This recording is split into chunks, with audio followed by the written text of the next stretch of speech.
కలవారి కోడలు కనక Mahalakshmi serial G తెలుగులో మధ్యాహ్నం 2 గంటలకి ప్రేక్షకులని అలరిస్తోంది. ఈ సీరియల్లో ధనుష్, యుక్తా మల్నాడ్ మెయిన్ లీడ్ గా హీరోయిన్ గా యాక్ట్ చేస్తున్నారు. ప్రస్తుతం కలవారి కోడలు కనక మహాలక్ష్మి సీరియల్లో నటిస్తున్న ఒక ప్రముఖ క్యారెక్టర్ లోని నటి సీరియల్ నుండి లెఫ్ట్ అయ్యారు.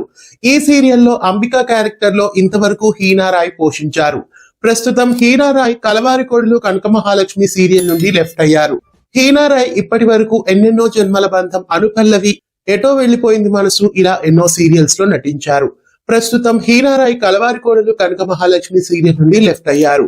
ఆ క్యారెక్టర్ లో ప్రముఖ బుల్లితెర నటి శిరీష ఎంట్రీ ఇచ్చారు. శిరీష ఇప్పటి వరకు ఎన్నో సీరియల్స్ లో అలరించారు. ప్రస్తుతం మా ఇంటి దేవత, బొమ్మరిల్లు సీరియల్స్ లో నటిస్తున్నారు.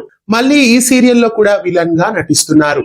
శిరీష ప్రస్తుతం అంబిక క్యారెక్టర్ లో ధనుష్ కి మేనత్త క్యారెక్టర్ లో ఎంట్రీ ఇచ్చారు. కలవారి కోడలు కనక మహాలక్ష్మి సీరియల్లో విలన్ గా అంబిక క్యారెక్టర్ లో హీనా రాయ్ తప్పుకోవడం, ఆ క్యారెక్టర్ లో శిరీష ఎంట్రీ ఇవ్వడం మీకు ఎలా అనిపిస్తోంది కామెంట్స్ లో తెలియజేయండి. ఇలాంటి మరెన్నో అప్డేట్స్ కోసం ఛానల్ ని సబ్స్క్రైబ్ చేసి గంట కొట్టేయండి.